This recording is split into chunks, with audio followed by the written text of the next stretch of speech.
All right.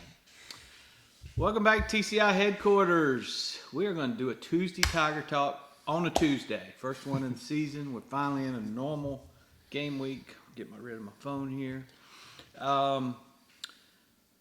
Guess what? You guys did a review yesterday on Facebook Live of the Monday interviews. Today, I guess we'll start with Coach Sweeney. Mm-hmm. Davis, what was one of the things you got out of Dabo's presser today? He's really happy with the defensive effort last week. And Is that sarcasm? Yeah, very much. Heavy sarcasm, for those that couldn't tell. But yeah, I don't know that I ever heard him in my time, the last 2 years covering this team, that him just sort of lambast the defense the way he did. And really has since, I guess since we talked to him on Sunday too, in his weekly teleconference after the game. But, just basically said they didn't show up today. I think the line he had was they all stayed at the Hilton Garden Inn on Saturday.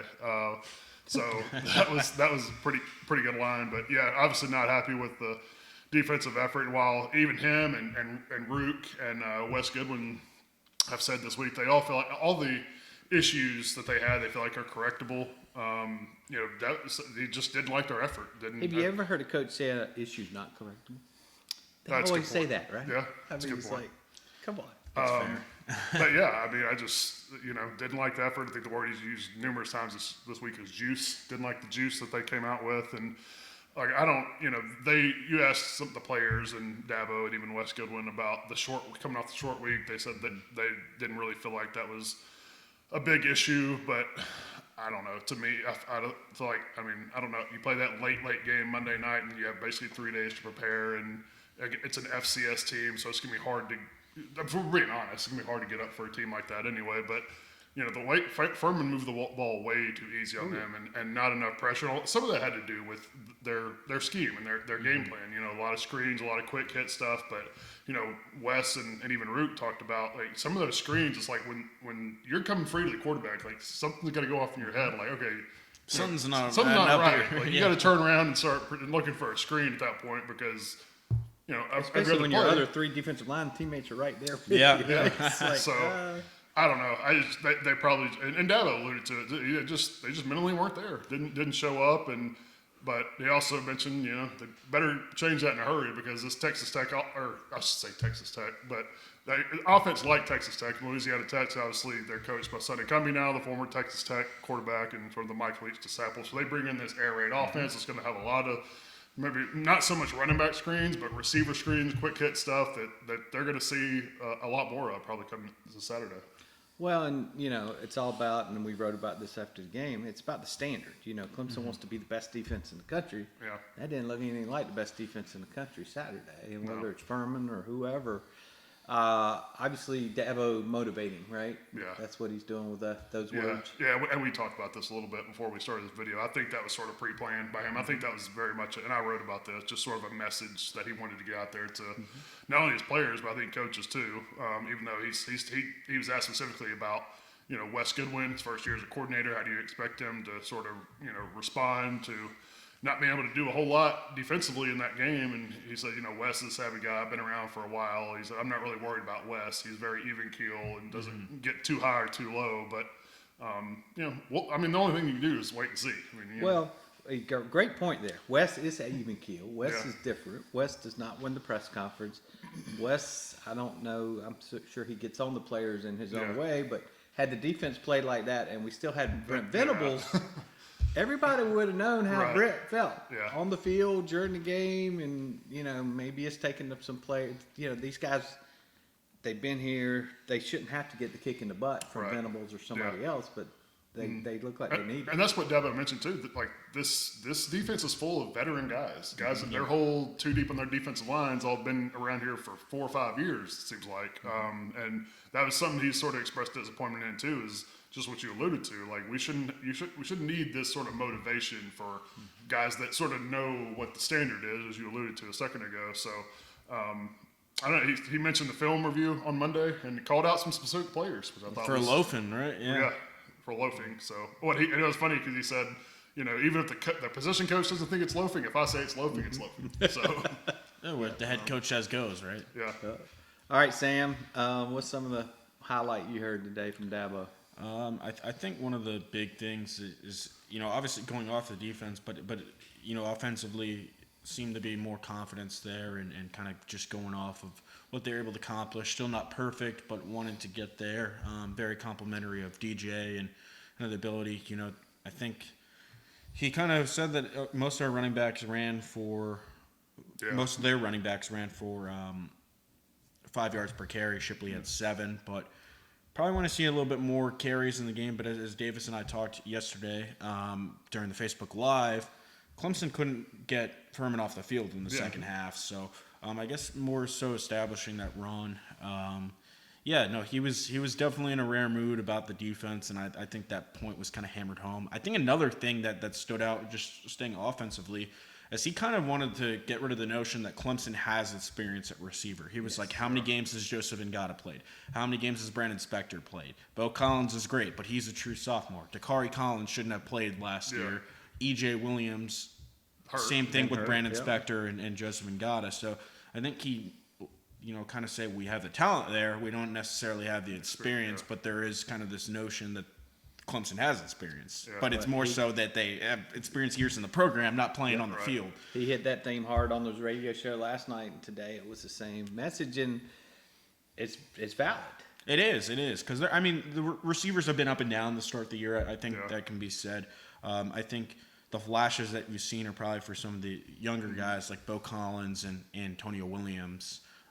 Still waiting for, maybe with EJ, Dabo said that the confidence is just not there right now. Maybe I think he kind of said that had to do more so with the injuries and coming back. And he missed the spring with the knee scope, and then he had the hematoma. Yeah. So, it's natural with behind the 8 ball there, but they're getting Adam Randall back. I was going to say, they got more competition coming Saturday. Well, I was just going to say, too, like, if EJ, he's dropped a lot of passes, if we're being honest, these first 2 games. If he does that much more, I don't know if you'll see him a whole lot going forward, particularly with Randall coming back if he's 100%. Well, also with the chemistry that Beau Collins and DJ have. Beau touched on that today, and he had 2 touchdowns the last game. He dropped some passes in the first game, but that chemistry and connection is I think is he's noticeable. I think he's emerging as their wide receiver 1. Is their go-to guy? Yeah, I think. And I think Williams is, making a big move too for a freshman. Oh, Antonio, yeah.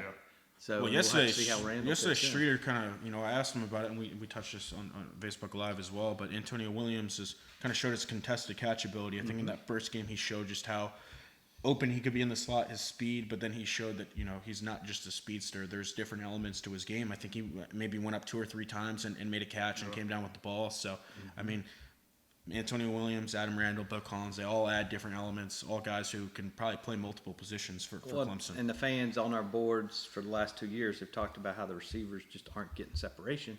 Williams is one we've seen get some separation, which has been a little bit unusual. Yeah, that's going to be interesting because I mentioned this on our video too, to watch what happens as the season goes on at that slot position. Because I think Antonio Williams is just a different level of athlete than Brandon Spector is. I think Brandon's a solid receiver, but I just think in terms of that mold that they've had, the Hunter Renfrow, the Amari Rodgers, I think Antonio Williams already is showing that he's more in that mold. And really something they need to, as you mentioned, create more of those mismatches, get more of those separations against those safeties and linebackers. Which will make it a lot easier for DJ, right, if you got a little separation. Yeah. Well, Dabo's hard on Spector today, too.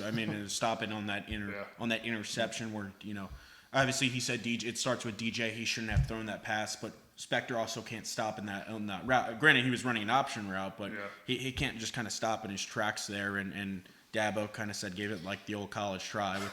Great segue to Will Taylor, another receiver he called out today for a different reason. He's like, hey, Will, this is not baseball. You don't need to go make that catch to get that out. Right. Move away from the ball, and we get the football. He likes the aggressiveness, but don't want the turnovers that come with it. Which is interesting because last year his mantra on Will Taylor was, how much confidence did I have? I threw him out there to punt return against Georgia, right?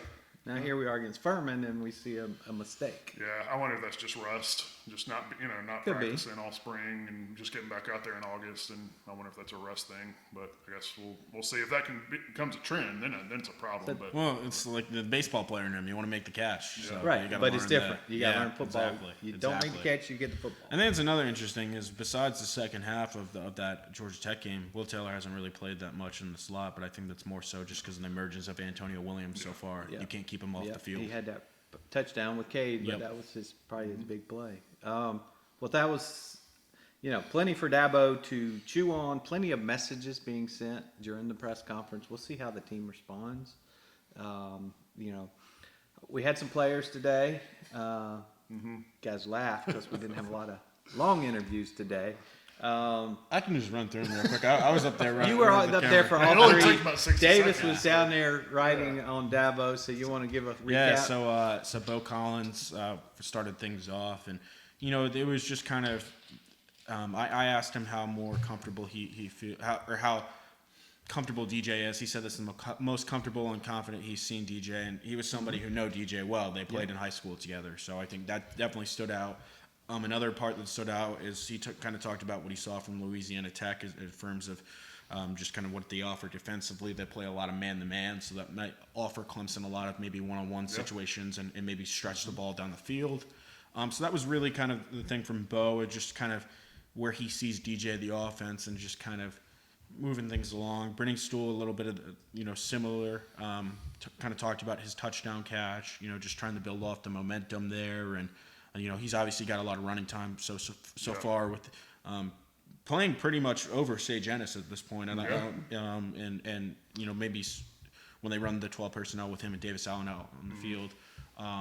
So that was that with Brenning Stool, and then Aiden Swanson talked a little bit just about how the competition and camp really pushed him forth. For the first time, he really talked about that after that day one of camp, just kind of how bad that was and pushing them forward. But he's won the punting job obviously, and I think he's done a pretty decent job so far. So he punted once in the first half and maybe 2 or 3 times in the second half, so he didn't have that many opportunities. But they didn't have many possessions to begin with, and then most of them that they had, at least early in the game, they scored. Yeah. They reached the end zone. So, and then he kind of mentioned just how important it was to have guys like Will Spires, BT Potter, kind of talked about a little bit about his recruiting process. So not a whole lot there, a little bit more with the players yesterday because we got 6 of them. But those were kind of some of the highlights from those 3 guys. Dabo was asked about Brian, whether he was going to play this weekend. He said he didn't know. He said he had much more important things that he was dealing with, so we're going to have to kind of see how that unfolds as the week goes along. He was also asked about Xavier Thomas, Tyler Davis.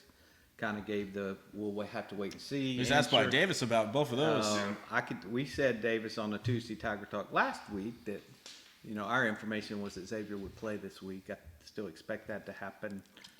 Based on what I've heard, I think it's probably unlikely that we see Tyler Davis play. Yeah. So Dabo called it a game time decision. Basically for both of those guys. So I guess if Tyler doesn't play and Brian doesn't play, then all of a sudden you really need some of these. It's probably Rook and guys Peyton Page to who step up. started in the middle there. I mean, Peyton Page, I feel like has gotten a little bit of more playing time so far. Which is good to see him develop. K-Part might have to play a little bit more, but hopefully won't be an issue this week. E.T. Rubin is as well. So they've got some depth there, which is real important and might be very important this weekend. Anything else you guys want to hit on from today? Nope. No, I think we got all ready. everything. All right, guys. That's a recap of Tuesday Tiger Talk. Actually, on a Tuesday. Stay tuned to the Clemson Insider. We'll have everything covered for you all week leading up to the first night game of the year in Death Valley. Stay tuned to Clemson Insider for the most complete coverage of Clemson football. Hey Clemson fans, make sure to check out Clemson Insider for all your athletic coverage. Nobody does it better.